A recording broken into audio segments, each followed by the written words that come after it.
June 5, 1943, in the midst of the Gulf Ocean, Admiral Bass Player paces the bridge of the immense Asterian aircraft carrier, the AST Hornock. Today, he bears the great honor of commanding two aircraft carriers, the Hornock and Bornock, alongside two other carriers, the giant AST Rokor and AST Kharkov. Together, they make up the elite carrier strike group Supremacy Alter, composed of the 4 carriers, 3 destroyers, 1 battleship, and 3 cruisers. June 5, 1943. In the midst of the Gulf Ocean, Admiral Bass Player paces the bridge of the immense Asterian aircraft carrier, the AST Hornock. Today he bears the great honor of commanding 2 aircraft carriers, the Hornock and Bornock.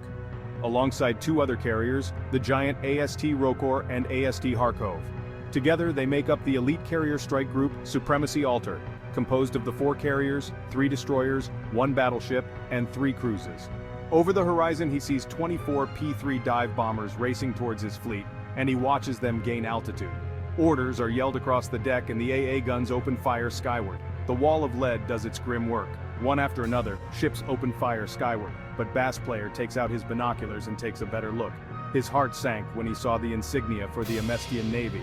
An enemy carrier fleet shares the open ocean with Supremacy Alter. Despite its name, Supremacy Alter is a modern fleet of her time with outdated gun systems.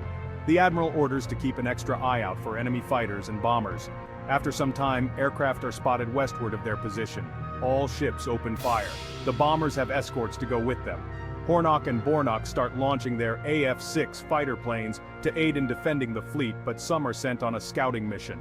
An hour later, the scouting planes return with crucial information about the enemy fleet's position and numbers. They have 2 carriers, 3 cruisers, 1 battleship, 4 cutters, but most importantly, they are not very far away from one another. Then, a brutal realization kicked into the Admiral.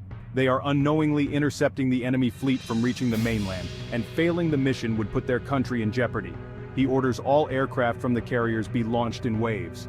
10 fighters would escort 5 on 9 47 bombers to the enemy's fleet. Every bomber plane had 500-pound bombs to sink their carriers. At the enemy's fleet, Admiral Cyril Boot was in charge of 2 carriers, the Hornet and the Yorker.